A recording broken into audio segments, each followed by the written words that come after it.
It feels very good to be surrounded by your fellow peace builders. And to some extent, I'm sure you'd agree with me if I say that this feels like a family, right?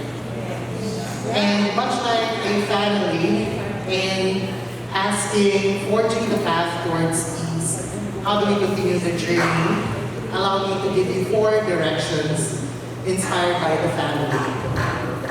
The first, let's look ahead like a child, wide-eyed and full of optimism, the kind where we greet each day with the same gleeful anticipation, something which we've learned to recapture in the past few days here.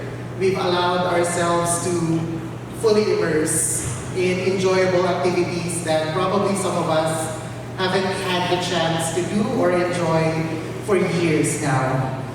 Or welcome the world like a child where they don't hold anger in their hearts or seek for vengeance to approximate the feeling of justice.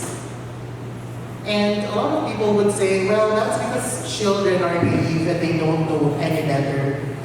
On the contrary, I believe that children know more than what we give them credit for, because children are like this because they experience the world fully.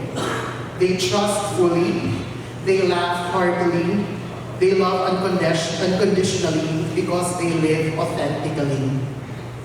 The second direction is we need to look to our sides and look at the people around us, the people beside you on your left and on your right, like siblings.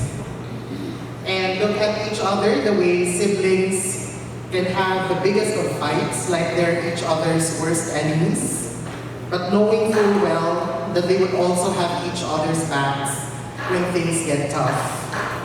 So again, look to your right and to your left and recognize that sitting next to you is your sibling in peace. And the world that we live in doesn't have that much space for peace, but let's fight for each other as we fiercely fight for the love of our advocacies and our siblings. Third, look behind you, like parents setting you off into the world. When we came here, we carried generations of love, suffering, celebration, and defeat. We stand here today on the shoulders of peace builders who came before us, and to them, we will continue honoring them and their legacy by being a living testimony of the glorious journey to peace. At the same time, we need to break the cycle of intergenerational trauma they've held on for the longest time by saying to them, you can breathe now. Our commitment to the peace process should liberate them from the burdens of the past, and they need to trust us and know that justice is at hand. And finally, let's look inside ourselves. And starting tonight, let's release all the hurt we keep that sustains the negativity within us.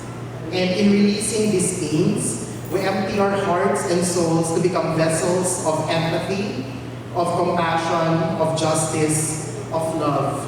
One of the most important lessons we've learned from ECRP is how to open ourselves and our senses to the world. So to all of you, let me say, let our eyes see the world anew starting tomorrow.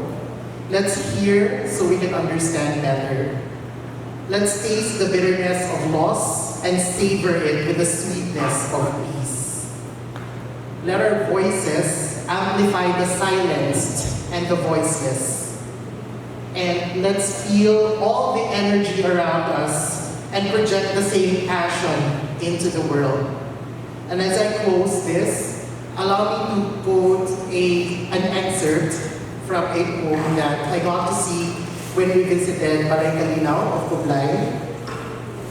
There's a poem there called Mother Tree, and it basically talks about how in the world that we live in, we tend to be disconnected and more connected to our mobile phones, to our social media, and we sometimes forget that we we are individuals that have to be connected. So let me read the lines.